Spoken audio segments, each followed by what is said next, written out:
talented, hilarious, yet super real, Sarah Adam Hafez. Welcome, Sarah. Hi, thank you guys for having me. We are so in love with your journey. Rob and I are not on TikTok yet, officially. No, our daughter is scared of us getting on TikTok. We've been forbidden. Yes. But we laughed and enjoyed and loved your TikTok. And we're going to dive into all of that in just a moment. But first of all, we are Living the Authentic Life podcast. And we have to give a big shout out to Adam Andrus in Houston, Texas, our sound engineer, who keeps us sounding and looking clear and posting us on all of our platforms. And you're watching us on Facebook Live, but we're also on YouTube, SoundCloud. That's your baby. We have a baby here too who's going to be barking later. That's part of COVID, is that we get to be with our children who are dogs at work every day. So don't worry about it.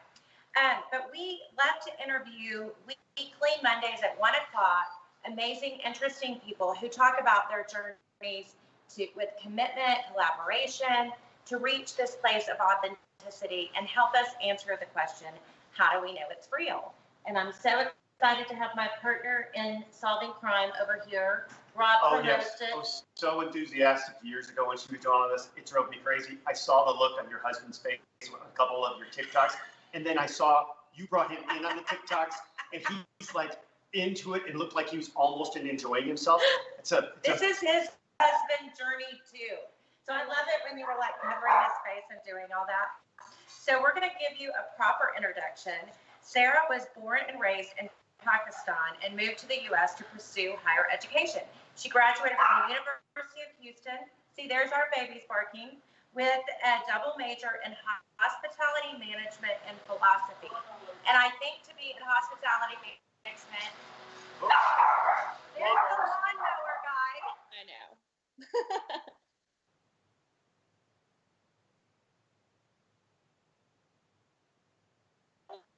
We're going to close windows.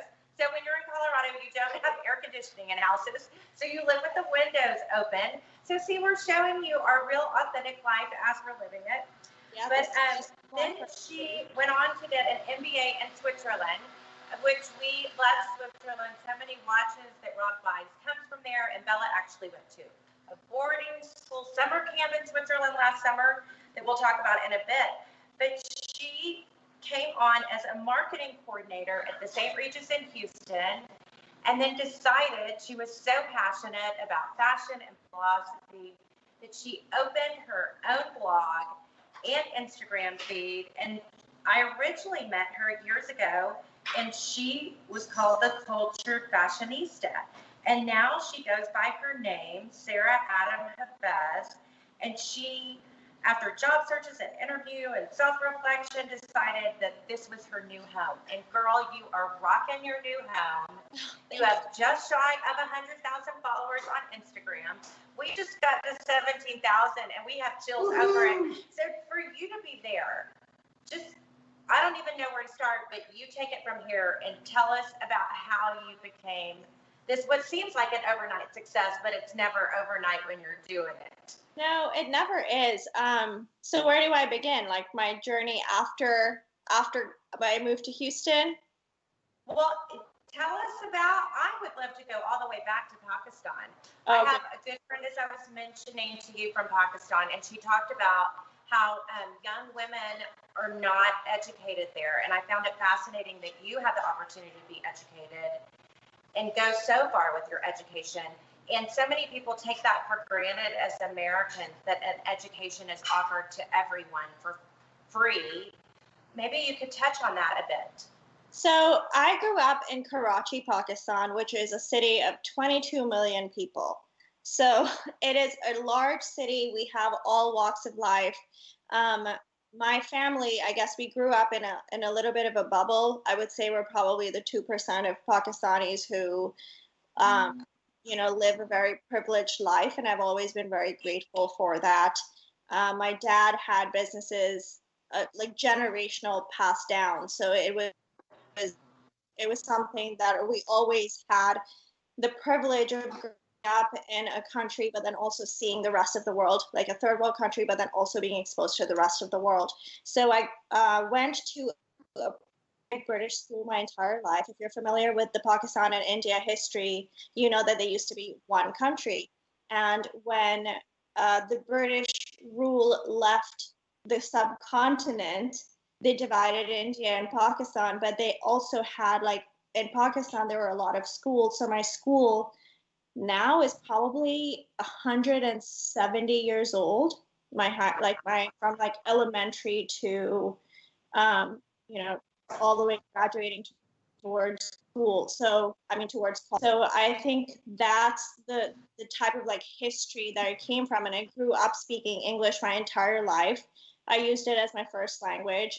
Obviously, like, my grandmother couldn't speak English, so I would speak to her in Urdu, but we always spoke in English in school. We studied English in school. So it was never, it was kind of like second nature to me, because also living in Pakistan, just because of the history, because there's been such a strong British influence, English is a second language there. So it's a very universal thing to learn. A lot of our advertisements are in English and stuff like that. So that's how I kind of like grew up. And then when I lived in Pakistan, it was always known that I would graduate and go abroad to study. We have some really great schools. We have schools for lawyers, doctors, engineers. Like, people say the stereotype of like what your parents want you to do over there, like the really professions as they're considered. But after that, like, I think anything else that you want to do, you kind of have to go and pursue higher education in the US. So all of my siblings before me went to college in the US. My brothers moved back to help my dad with his businesses, but then I didn't. I decided I would stay here. So my graduating class, for example, I would say 99% of the people go abroad to study. So I have friends in England, in America, in Canada, Australia, all over the world. So I came here, I studied hospitality management because I thought that is something that I wanted to do. I was always looking for a very dynamic career. And I thought hospitality would do that for philosophy. Kind of happened on a whim. When I was in sophomore, I took some philosophy elective classes, and I essentially just fell in love with it. At that point, I was decided I go to law school. I thought philosophy would be something good to do. So I actually finished my double major in 5.5 years. I was a professional student. I just, was studying full time, got it done. And then I actually got back into the University of Houston to do my master's, and I had to go back to Pakistan to obtain my student visa again to renew it. And until then, I never had any issues getting visas to go anywhere. So I thought, oh yeah, it's just a piece of cake. I'm going to be back in 3 weeks. Everything's going to be great. And I go to Pakistan and I go to the US embassy to get my visa, and they deny it. And my world just came crashing down. I thought, well, I don't know what I'm going to do, because I had plans to go back to school and it's just not happening. I was very distraught. And in those 6 months, that's when I decided I'm just going to go to Switzerland, because then I started thinking, okay, so where are schools elsewhere that I can major in hospitality? And I was like, Switzerland. I mean, it's like so well known for hospitality schools. So I went to Switzerland to do my MBA, and I studied in a small, sorry. There you go. The babies. I know, the babies. They need to have their presence known. Yes. Mine is the same way. So Switzerland. Yeah, so in Switzerland, I studied my MBA in marketing. I lived in a small little town in the Swiss Alps called Bluche, which is like 10 minutes away from a ski town called Crans-Montana. Have you guys heard of it? I haven't. Okay, it's but we're skiers. We love that whole area over there. Yeah, you have to go visit. It's beautiful there. We lived in this tiny little bubble. It was just wonderful. Some of the best memories of my life. And then after I graduated, the reason I moved back to the US was because when I moved away from America and I wasn't able to come back, my boyfriend at the time, now husband, decided he couldn't live without me and proposed. And that is the reason I moved back. Otherwise, I probably wouldn't have come back to the US. I think that's the only thing that was tying me at that point to come back was Rami. So that's the reason I moved back. Then I thought, okay, well, I'm just going to stay here and I'm going to, start working because I have my MBA and I have a hospitality degree. And when I started working, I realized very fast that corporate America is not for me. I always craved a work-life balance. And after a lot of months of contemplating, a lot of encouragement from Rami, I think he was the main driver behind my decision to just, if I need to pursue something else, I should do it. So I said, I'm going to give myself 1 year. If I cannot make this work, I'll go back. And luckily, I did not go back. That is, and I'm so happy with that because now, obviously, as an influencer, I'm still practicing marketing, It's just the digital age of marketing. It's something that I still have been formally trained in, but it's like a very dynamic thing. You have to kind of keep up with the trends. Like now TikTok, I mean, who knew that you can communicate your message to somebody in 15 seconds? But here I am trying to hone that skill. And yeah, it just keeps me on my toes and I love it. You say you have a work-life balance, but being self-employed, you're on 24/7. Absolutely. People don't realize that. Yeah. Absolutely. No, I agree with that. That is something that I thought that I would have, but now I realize as an entrepreneur, you really don't. I mean, you work a lot, but it's nice because I can work myself to the point where I can have breaks if I need to. I can plan for them. I like not having to answer to anybody, I think, the most. I'm on that same page. It's very difficult for people to tell me what to do except for my wife, and I've gotten very good at that. I accept that. He could improve, though, Sarah. We're always working for improvement on him listening to his wife. Exactly. I hear my first 6 words. Yeah, for us women, we like to be the bosses. So I like to tell my husband what to do, too. But you are a world traveler. I mean, Rob is normally on a plane he's gone from Houston 200 days a year. So this COVID situation has changed our world so much. And I've seen your vlogs and I read you've been to 41 or 43 different countries. 42. Yeah, 42. She I have a list. It's like my dream, and like every time I go to a country, I like to have a little list. I'm like, okay, I'm just adding one more to my list.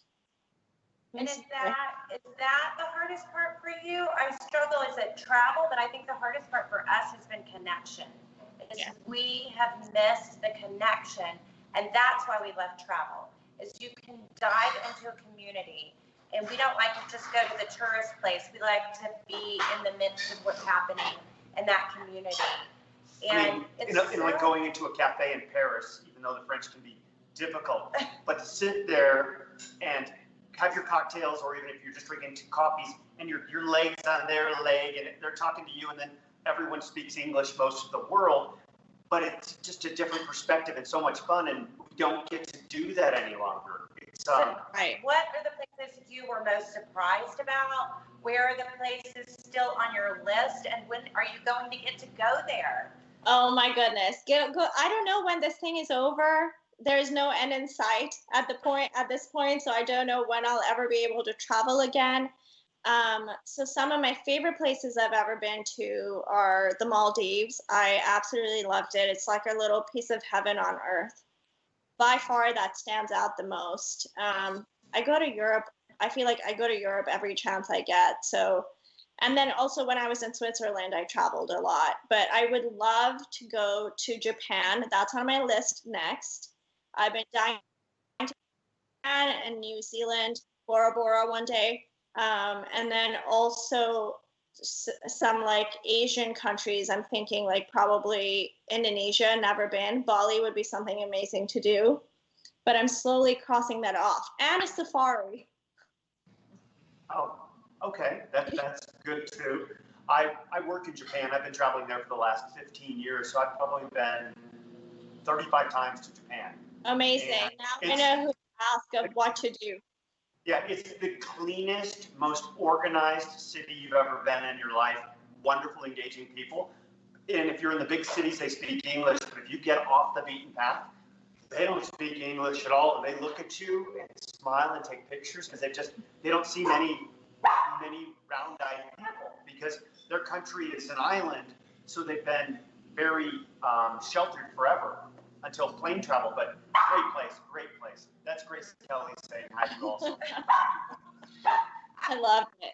Yeah, I'm definitely going to take you up on your recommendations because I've heard it's one of the most beautiful places to visit. And then also I want to go during cherry blossom season so I can see the trees. We have not done that yet, but yes, the idea of the photos. I am all about that journey. I know you would have some really beautiful photos there. Exactly. So let's talk about TikTok. Let's dive into that. I wrote down a few things, and Rob goes, "What does Hermes blanket banana bread mean?" So how did you even explain that to a person that hasn't seen it? And you had thousands of people that watched it. Yeah, I know. You even come up with the idea. So TikTok is interesting in the sense that they have trending hashtags every day. So you can go on their explore page and see what hashtags there are. And then when you click on the hashtags, they give you a little description of what the hashtag is about. And then you kind of essentially think, how am I going to incorporate this into my lifestyle to make it appealing to my audience, but then also within that subject? So I kind of just came up with it. I looked at a lot of videos to see what people were doing to draw inspiration, and I thought it would be something funny to do. My husband and I were laughing so hard when we were trying to make that video. I thought it was so funny. I was like, I have to post this. I remember, I think we did 2 or 3 takes of me running with the banana bread. And there was a time where I fell really badly, but like holding the banana bread, but I fell on my elbows and knees. And even then, I couldn't stop laughing when I was making it. It was just like a really fun thing. I think TikTok is very refreshing in the sense that there's nothing like this. There's no app like this. It's very fast moving. It's very dynamic. And you would be shocked to like, when you actually do a deep dive into TikTok, how creative people can be. Our 13-year-old daughter will watch TikTok for 5 or 6 hours a day, and her and her girlfriends will do it. And Janae's been on one TikTok with some girls at the office, and she's scared to death that we're going to start TikToking with you. Now we're going to start collaborating with some TikToks. Oh, absolutely. So but you've done some that have had, one of them had 597,000 views, and it was Cartier, and of course we sell Cartier, we love Cartier. And it was as simple as you saying, there's a song, I guess, I want this, I got this, and you're growing into the script. And then it's, people looked at that. Let's call it 600,000. That is crazy. Came up with the idea. How did you know that anybody would care that you were doing that?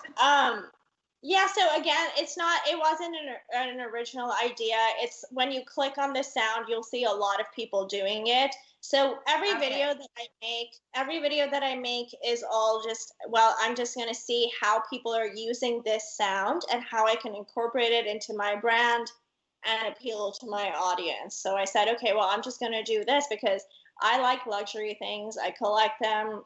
I think people like to see them too. My audience is very responsive to it. I keep getting requests of making handbag collection videos on YouTube too. So I thought this is something that people are interested in genuinely. So I made it. I did not think that it would be as popular as it was, but I mean, this is just like trial and error for me. I just recently joined TikTok. I think it's only been 4 months. Oh, wow. Yeah. Now you're making me feel like a slacker. No, TikTok is great. You should join it now because the algorithm is very favorable towards growth. I think that I would be great at it because my daughter would be so enthusiastic to help me do it. She's looking at us from off in the background right now. You're shaking your head going, oh no, I will never be able to go to school if my parents are TikToking. Oh my goodness. And then you also talked about your Chanel handbag collection. With the double flap caviar, great one. Yes, great and then comparative analysis. And I forget because we're so entrenched in this and do it every day, but there is an interest in knowing when we have a first-time buyer coming in, they say, if I'm going to buy one bag, what would it be? And then you have to dive into their personality type. And I know you're good friends with Kiara. We've done some videos with her. Right. And she said, I mean, you could just even do a video today of how to pick out your first Chanel bag. I'm like, really? People want to know that? That's so fascinating. But what I love is the way that you seem to build your collection was traveling to places. And yes, I have access to so much, but my personal collection oftentimes is when we go somewhere, and that's, I bought my first Hermes belt on our honeymoon. Ooh, I didn't know how expensive belts were. I'm married 5 days, and she goes, this is $385 for this Hermes belt with buckle. And now I'm looking back, we should have bought 100 of them. Because there's 100 now. I mean, she knew how to make money back then. I mean, it's like when she shops at Neiman's, back when we used to have a Neiman's that was open, and she goes, look, I got it on sale. I got it in Circle Points. I go, wow, you're making us money again. But it is interesting.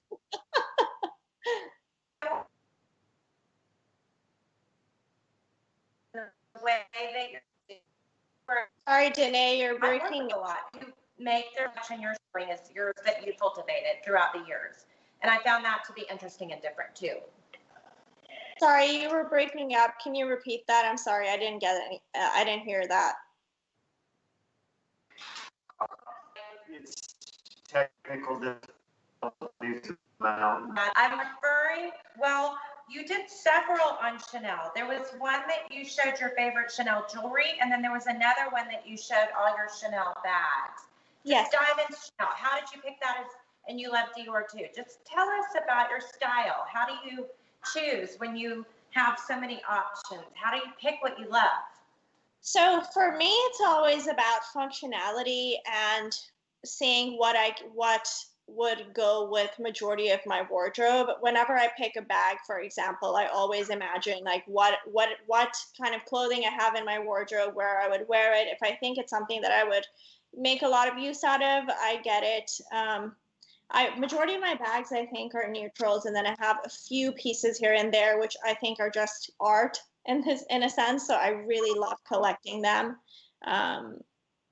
But yeah, my husband laughs at me the same way. He's just like, okay, wow, when is it ending? And I say never, because I love it so much. But it's about collecting. And at first, when we were in COVID, and I know when other things have happened, like Harvey in Houston,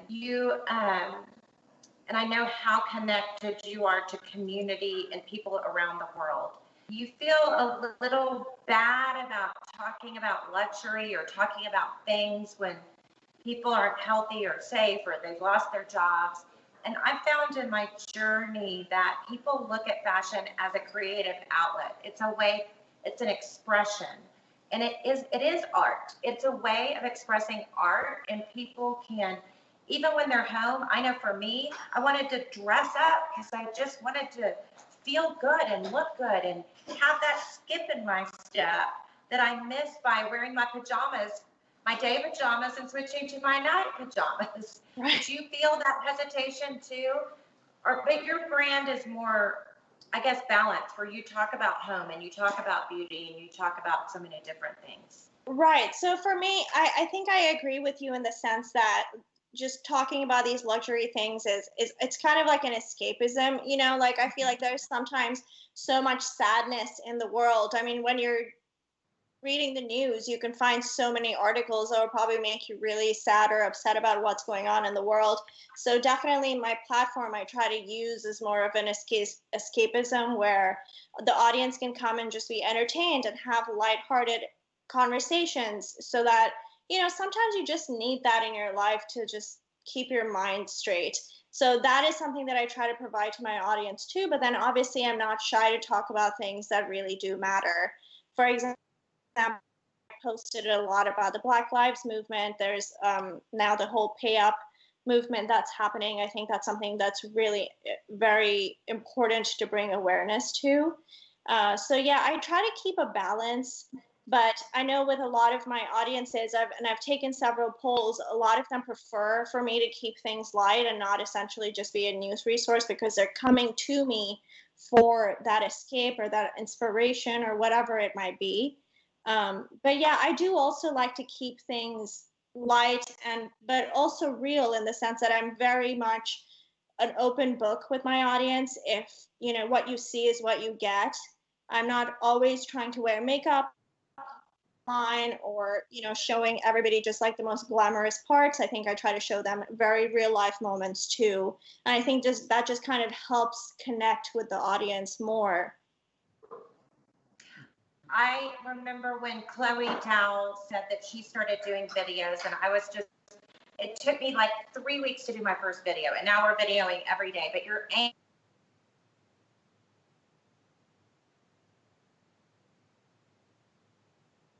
makes my hands sweat. Anybody can tell I've been showing it. I'm like, oh my gosh, you did that? And she said, yes. And people love the vulnerability. And I see that, whereas we used to try to do takes where we would cut out the bloopers. The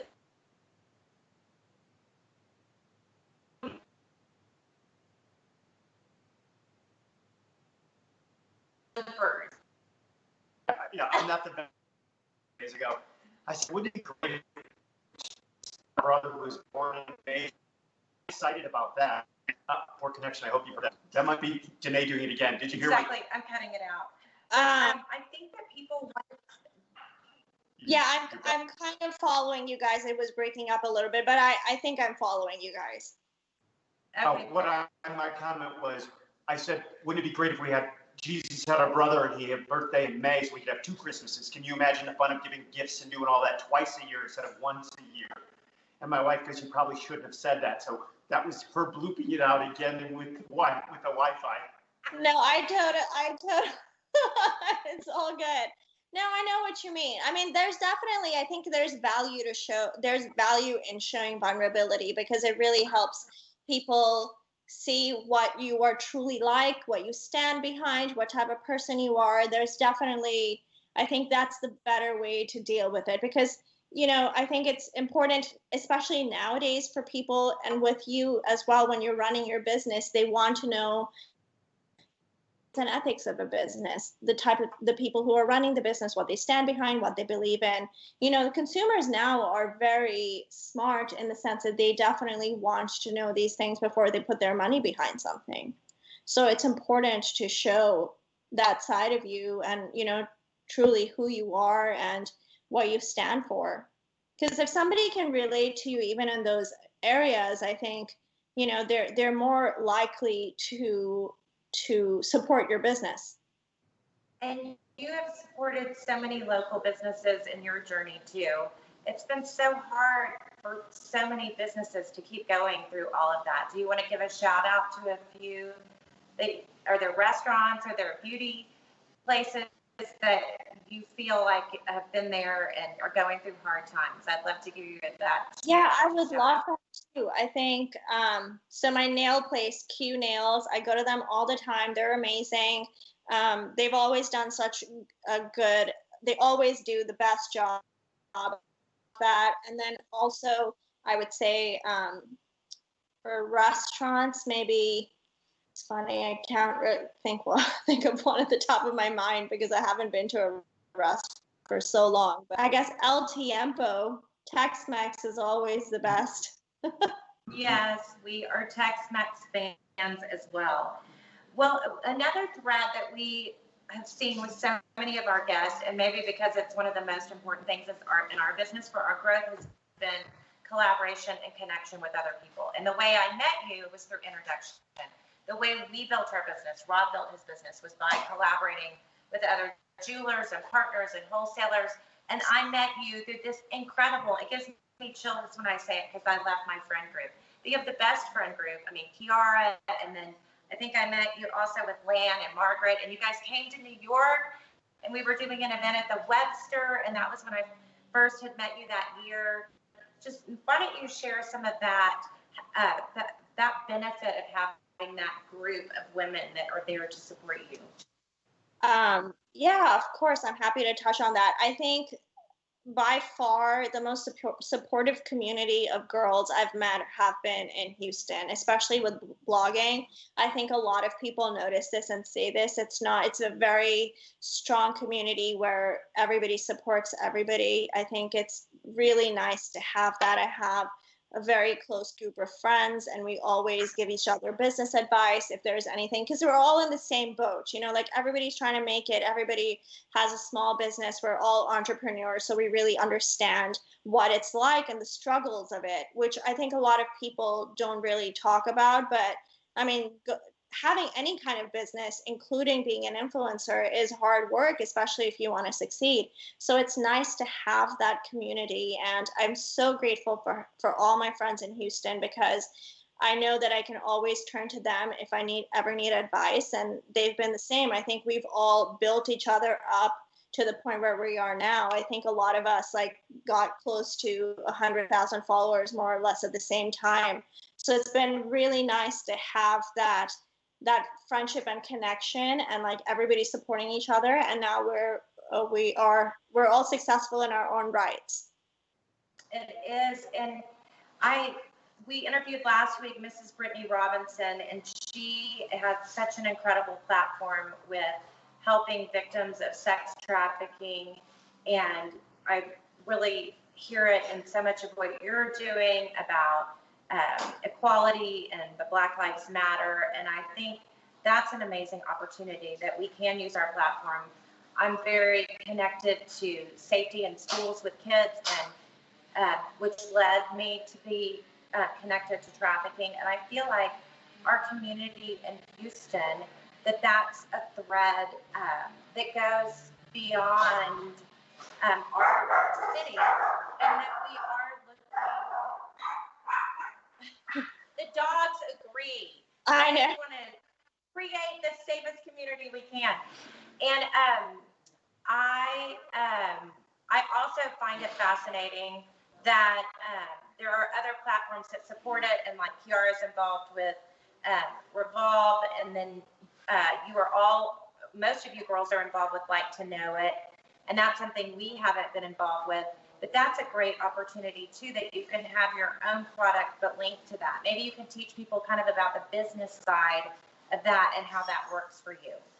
In terms of my income stream, Like to Know It work, or when you tag to them, or when you work with them as a blogger, how does that mechanics work for you as a business entity? Okay, so yeah, affiliate marketing is definitely a big part of my business, in the sense that so there are two ways. There are two primary ways where I was earning income before. Now I am diversifying my revenue stream. When I first started, I think Instagram paid collaborations from brands was one of them, and the other one was Reward Style, which is Like to Know It. So it's an affiliate marketing platform where, for example, if somebody likes this sweatshirt that I'm wearing and they want to know where I got it from, they can sign up on this app called Like to Know It. And if they go onto that app, or they like my photo on Instagram, Like to Know It sends them an email directly to their inbox with all the information, and then they can shop from those emails, or they can do it within the app for my photos. And when they shop something that I'm wearing from my links, I earn a small commission on those sales. Yeah, it's hard to eat if you don't make any money. Sorry. Yeah, it's hard to eat. Yeah, you need revenue. We need revenue. Yeah, you need revenue. So affiliate marketing has definitely been a good medium to have. For example, now where I think a lot of brands are cutting their marketing budgets, affiliate marketing is coming to the rescue, and it's keeping my business going, because obviously through shopping, that is how I'm earning my money as well. Yeah, we've had to change up on our marketing strategies because of just the crazy world. Yeah, and absolutely. Limit who can come in the store. Everyone has to wear a mask. Our online business has gotten a lot better, but people still like to come in, see a handbag, a watch, a diamond, look at it. They smell the handbag, stand in front of the mirror. They do the whole thing. I know a lot about handbags. Yeah, I know It doesn't look like it, but no, and that's the fun part of it. And we need to get back to more normalcy, but it's nice that you're able to do what you're doing and can monetize it in a way that you don't have to go back to the St. Regis. I don't even know if it's open any longer. Yeah, I actually don't know either. But yeah, it's nice to have that for sure, because it's definitely, I call it like a passive revenue stream. So even though I'm putting in the work, I'm still earning money from it. Even when I'm sleeping, if somebody makes a sale, I earn money from it. So it's definitely been a really helpful resource to have, especially in this time. And we can see the passion in your videos of what you really like, and you're not doing it just to make the money. The money is important, but it's when you talked about your Chanel brooch, it was just so cute because you were like googly-eyed, and it's not the most. You said you paid $300. It's not like it was a $6,000 Chanel bag. You had the same passion for that as you did the other pieces. And I think that's what people see in you, is that realness and what you're doing, and that's what we are connecting with. So how I can see, how do you have any tips of, you've lived all over the world, you've met people from so many different cultures. How do you know it's real when you meet someone? How did you know it was real with your husband? How did you know he was the guy that was worth coming back to the United States for? Oh my goodness. It's definitely a feeling. My dad always taught me that money isn't everything. I think you really need to judge somebody based on their hard work, like their drive, and just like them and their heart, really, because that's all about. And Rami does not come from, like, Rami is pretty much, he comes from a middle class family, but everything that he has, he's built up himself. And I think that is very respectable and commendable. And that's something that I always loved about him, his drive and his hard work and just the way he makes me feel. I mean, he makes me feel like a queen. So it's really nice to have that, you know, and his family is wonderful. They're all wonderful people. I think that has something to do with it too, because when you marry somebody, you're essentially marrying their family too. So if we didn't get along with that, I think that would be a problem. Oh yes, we know all about. Yeah, so everybody, they're wonderful people. That's how I knew it was real with him. Amazing. We have a poor connection again. I don't know if you're hearing us. I can hear you. I can hear you now. Okay, good. All right. Well, we have been posting on YouTube ourselves, and it's been an interesting journey to find out. At first, when we were doing it, we would make a comment and then we'd stop, and then we'd make another comment and we'd stop. And now we're doing it where we run all the way through. But I think the graphics are a big part of it too. So if companies are out there thinking about going onto YouTube, I've told them, we certainly haven't mastered it, but we've dove into it. It's a whole nother category. It's as though, like, we look at our business, we buy, we sell, and then we have this Instagram, and then the whole other, and a website and YouTube. There are these categories that have to be fed. And so how did you find a partner to do this with? If a business wants to be on YouTube, how do they even go about it? Well, like you're saying, I understand the hard work that goes behind it, especially video creation is no joke. Right now, I'm focusing mostly on TikTok and YouTube, so that's essentially all that I'm doing every single day. And I do have an assistant who works with me, because there's possibly, like, there's no way I'd be able to handle all of this on my own. So yeah, I do, am very grateful for her. But then again, I'm also, like, very much, I think, like, this control issue with my business. So, like, I need to make sure that whatever I'm putting out needs to be completely 100%, you know, it has to be something that I'm completely standing behind. So there's definitely not like a micromanaging type of level, but there's definitely something where I need to, like, look over everything before I'm posting it, especially because nowadays I think people really come after you if they don't like something. And if, God forbid, I put it in somebody else's hands and they put it out there, it's still my name behind it. And that's one of the reasons why I haven't been able to do that very much I'm trying to do everything on my own. In terms of getting into YouTube, I think it's just about being consistent. That's the number one advice that I can give any business is, even if you're making a video, even if you can start at one video a week, just do it. Don't think about it too much. Just plan it and get it done. YouTube is one of the largest search engines in the world. And if you're not using it to your advantage to increase your business, I think you're really doing yourself a disservice at this at least in this day and age, because I think gone are the days where, the new Gen X or Gen Z does not want to read blogs. They want to watch TikTok. They want to watch videos. It's all about visual stimulation. And video is just is where now digital marketing is heading, and you have to kind of capitalize on that. So my biggest advice would be definitely get into YouTube, but also get into TikTok if you need to increase your business. And then I want to say the most consistent thread that I have heard from, I had 70 podcasts with my former podcast partner, Styling Social Justice, and you are our 6th podcast guest here. But when we ask successful people in whatever realm how they get there, and that's what they say, just it's hard work. And we can call it luck, but it is just showing up every day over and over. And you named it consistency, and it's passion, it's believing in what you're saying. And I am that micromanager. We have Danette that works with us, and I love and trust her. And I look at every single word that we put out on every single place.